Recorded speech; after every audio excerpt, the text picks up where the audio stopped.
نماز باجماعت مردوں کے اوپر مسجد ہی میں فرض ہے، اس کی ایک بہت بڑی دلیل رسول اللہ صلی اللہ علیہ وسلم کی یہ حدیث بھی ہے۔ حضرت ابو ہریرہ ہی اس حدیث کے راوی ہیں۔ رسول اللہ صلی اللہ علیہ وسلم نے فرمایا، جو شخص مسجد میں اذان ہو جانے کے بعد داخل ہوا، یعنی مسجد میں آیا اور اذان ہو گئی ہے، ہو چکی ہے، وہ مسجد سے باہر نہ نکلے یہاں تک کہ وہ نماز با جماعت ادا نہ کر لے۔ اذان ہو گئی ہے تو مسجد سے نکلنے کے اوپر بندے کے اوپر پابندی ہے۔ اگر نماز گھر میں یا انفرادی طور پہ پڑھنے کی اجازت ہوتی تو رسول اللہ کبھی بھی نہ روکتے کہ پھر نماز کو ادا کر کے جائے۔ حضرت ابو ہریرہ اپنی زندگی کے اندر ایک شخص کو دیکھ رہے ہیں کہ اذان کے بعد وہ مسجد سے نکل رہا ہے، تو حضرت ابو ہریرہ نے کہا، اما ھذا فقد عصى ابا القاسم، پنکھا چلا دیں، یہ جو شخص ہے اس نے رسول اللہ صلی اللہ علیہ وسلم کی نافرمانی کی ہے۔ اور حضرت ابو ہریرہ ہی سے تیسری روایت بھی موجود ہے کہ اذان کے بعد مسجد سے نکلنے والا، اس کے بارے میں رسول اللہ صلی اللہ علیہ وسلم کے الفاظ ہیں، کسی مولوی کے الفاظ نہیں ہیں، کہ مسجد سے اذان کے بعد منافق ہی نکلتا ہے۔ مسجد سے اذان کے بعد منافق ہی نکلتا ہے۔ گویا مسجد میں اذان ہو جانے کے بعد مسجد سے نکلنے کی جو حرمت ہے، ہاں حدیث کے الفاظ ہیں، مگر عذر ہو، اور عذر کیا ہے؟ واپس لوٹ آنا، کوئی ایمرجنسی کام پڑ گیا، واپس پاس گارا گیا، فوری وہ جماعت سے پہلے واپس آ جائے، تو اس کو تو اجازت ہے کہ وہ مسجد سے نکل جائے۔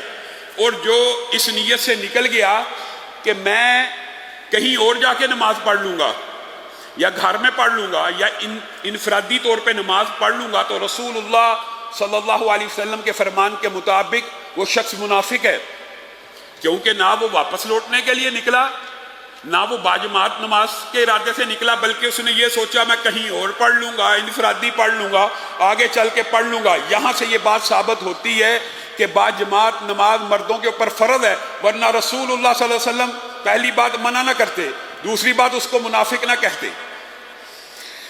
حضرت سعید بن مسیب کو ایک شخص الوداع کرنے کے لیے آیا، عمرے کے لیے، عمرے و حج پہ جا رہے ہیں، تو یہ بڑی اچھی بات ہے، آپ اپنے ساتھیوں کو رخصت کریں، ان کو دعاؤں کا کہیں، عمرے اور حج پہ جانے والے کے سے دعا کروانا یہ صحیح سند سے ثابت ہے۔ آیا وہ بندہ نیک نیتی سے ہے، اور سعید بن مسیب کو الوداع کر رہا ہے، اذان ہوگی، اور وہ شخص اذان کے بعد مسجد سے نکلنے لگا تو سعید بن مسیب نے اسے روکا، کہا رسول اللہ کا حکم ہے کہ مسجد سے عذر کے بغیر نہیں نکلا جا سکتا، یا تو آپ واپس آنا چاہتے ہیں۔ رسول اللہ کے فرامین اس کے سامنے رکھ دیے کہ بھائی مسجد سے نکلنا منع ہے اسلام میں اذان کے بعد، اگر آپ نے واپس لوٹنا ہے، کوئی عذر ہے، کوئی قریب جا رہے ہیں، اگر ان ٹائم واپس آ جائیں گے تب تو ٹھیک ہے، ورنہ مت نکلیے۔ یہ بھی اس کو رسول اللہ کے سارے فرامین اور دین اور شریعت کا نچوڑ بتا دیا۔ لیکن وہ شخص آگے سے کہتا ہے کہ میرے ساتھی حرا کے مقام کے اوپر میرا انتظار کر رہے ہیں، میں ان کے پاس چلا جاتا ہوں۔ مراد یہ نہیں ہے کہ میں نماز نہیں پڑھتا، میرے بہت سے ساتھی حرا میں کھڑے میرا ویٹ کر رہے ہیں، انتظار کر رہے ہیں، میں ادھر جا کے نماز پڑھ لوں گا، مراد یہی ہے۔ یہ مراد نہیں ہے کہ میں نماز نہیں پڑھوں گا۔ لیکن سعید بن مسیب نے کہا آپ مت جائیے، رسول اللہ نے اذان کے بعد جانے سے منع کیا، وہ ویٹ کر لیں گے، وہ انتظار کر لیں گے، آپ نے ٹائم مینجمنٹ ایسی کرنی تھی، آپ مسجد سے نہ نکلیے۔ وہ شخص کہنے لگا میرے ساتھی موجود ہیں، آپ بے فکر ہوں، میں تو آپ کو الوداع کرنے کے لیے آیا تھا۔ وہ شخص چلا گیا۔ سعید بن مسیب اپنے ساتھیوں سے اس شخص کا پوچھنے لگے، کہا مجھے فتنے کا ڈر ہے، فَلْيَحْذَرِ الَّذِينَ يُخَالِفُونَ عَنْ أَمْرِهِ أَن تُصِيبَهُمْ فِتْنَةٌ، مجھے فتنے کا خوف ہے، مجھے اس بندے کے بارے میں بڑا خطرہ۔ پوچھتے رہے، اس بندے کا کیا بنا، یہاں تک کہ سعید بن مسیب کو پتا چلا کہ وہ شخص اپنی سواری سے گرا اور اس کی ٹانگ ٹوٹ گئی۔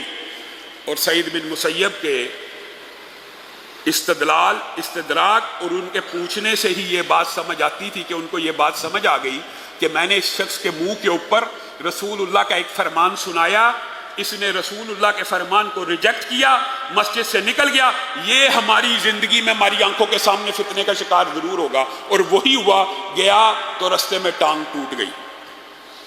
اب مجھے بتائیے، اگر یہ مسجد میں نماز واجب نہ ہوتی، فرض نہ ہوتی، تو کیا اس کو منافق کہا جاتا؟ کیا مسجد سے نکلنے سے روکا جاتا؟ کیا صحابہ مسجد سے نکلنے پہ روکتے؟ کیا حضرت ابو ہریرہ اس کو یہ کہتے اس نے رسول اللہ صلی اللہ علیہ وسلم کی نافرمانی کی ہے؟